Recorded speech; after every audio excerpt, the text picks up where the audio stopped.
அண்மை செய்தி. திருப்பரங்குன்றம் மலை தொடர்பான வழக்குகளில் 2 நீதிபதிகள் மாறுபட்ட தீர்ப்புகளை வழங்கியிருக்கிறார்கள். அண்மை செய்தியாக பார்த்து வருகிறோம். மதுரை திருப்பரங்குன்றம் மலை தொடர்பான வழக்குகளில் நீதிபதிகள் நிஷா பானு மற்றும் ஸ்ரீமதி ஆகியோர் மாறுபட்ட தீர்ப்புகளை வழங்கியிருக்கிறார்கள். அண்மை செய்தியாக பார்த்து வருகிறோம்.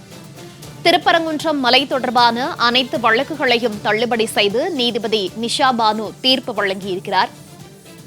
மற்றொரு நீதிபதி ஸ்ரீமதி மாறுபட்ட தீர்ப்பை வழங்கியதன் காரணமாக வழக்கு தலைமை நீதிபதிக்கு பரிந்துரைக்கப்பட்டிருக்கிறது. அண்மை செய்தியாக பார்த்து வருகிறோம்.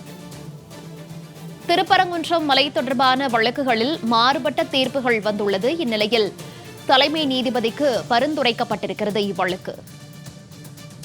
விவரங்களோடு செய்தியாளர் சல்மான் இணைப்பில் இருக்கிறார். சல்மான், வணக்கம். திருப்பரங்குன்றம் மலை வழக்கு தொடர்பான வழக்குல நீதிபதிகள் மாறுபட்ட தீர்ப்புகளை வழங்கி இருக்கிறார்கள். இந்த வழக்கு தொடர்பான முழு விவரங்கள்.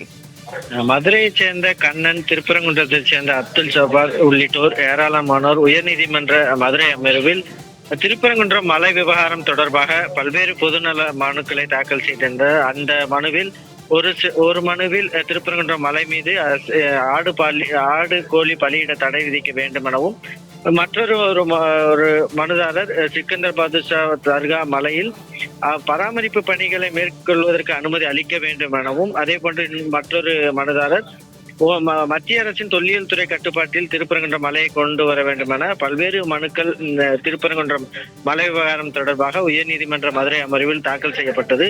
இந்த வழக்குகள் அனைத்தும் நீதிபதிகள் நிஷா பானு மற்றும் ஸ்ரீமதி ஆகியோர் அமர்வு முன்பாக விசாரணைக்கு வந்தபோது திருப்பரங்குன்றம் சிக்கந்தர் மலை விவகாரத்தில் அனைத்து வழக்குகளையும் நீதிபதி நிஷா பானு அவர்கள் தள்ளுபடி செய்த நிலையில் மற்றொரு நீதிபதியான நீதிபதி ஸ்ரீமதி அவர்கள் அனைத்து மனுக்களையும் விசாரணைக்கு எடுப்பதாக மாறுபட்ட தீர்ப்பு அளித்ததன் காரணமாக வழக்கு 3வது நீதிபதிக்கு விசாரணை செய்ய தலைமை நீதிபதிக்கு பரிந்துரை செய்யப்பட்டிருக்கிறது.